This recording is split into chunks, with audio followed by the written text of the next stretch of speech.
Hi అండి. ఈరోజు నేను తోటకూర అలాగే క్యారెట్ వేపుడు చేశాను. హెల్త్కి చాలా మంచిది, రుచిగాను ఉంటుంది. ఓకేనా? అయితే తోటకూర వేపుడు చాలామంది ఎక్కువగా పులుసులు వేపుడు చేసుకుంటూ ఉంటాము. అలాగే క్యారెట్ కూడా మనం ఎక్కువగా హల్వా చేస్తాము, క్యారెట్ ఫ్రై చేసుకుంటాము. అలా కాకుండా ఈ రెండు కాంబినేషన్లో కనుక చేస్తే చాలా టేస్ట్గా ఉంటుంది. పిల్లలు కూడా చాలా ఇష్టంగా తింటారు.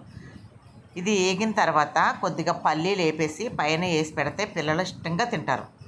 ఓకేనా? నేను పల్లీలు వేయలేదు. చాలా అంటే చాలా బాగుంటుంది. ఒక్కసారి ట్రై చేయండి. రెండు కూడా హెల్త్కి చాలా మంచిది. తోటకూర క్యారెట్ ఫస్ట్ పోపులు వేగిన తర్వాత క్యారెట్ని చక్కగా తురిమేసి వేపండి. బాగా వేగిన తర్వాత అప్పుడు తోటకూర వేసి వేపితే మగ్గిస్తే సరిపోతుంది. తొందరగా అయిపోతుంది, పొడి పొడిలాడుతూ వస్తుంది. దించేసే ముందు కొద్దిగా నువ్వులు పల్లీలు పొడి చల్లండి. చాలా అంటే చాలా బాగుంటుంది. ఓకేనా? పిల్లలకి ఎంతో హెల్తీగా ఉండే తోటకూర క్యారెట్ ఫ్రై.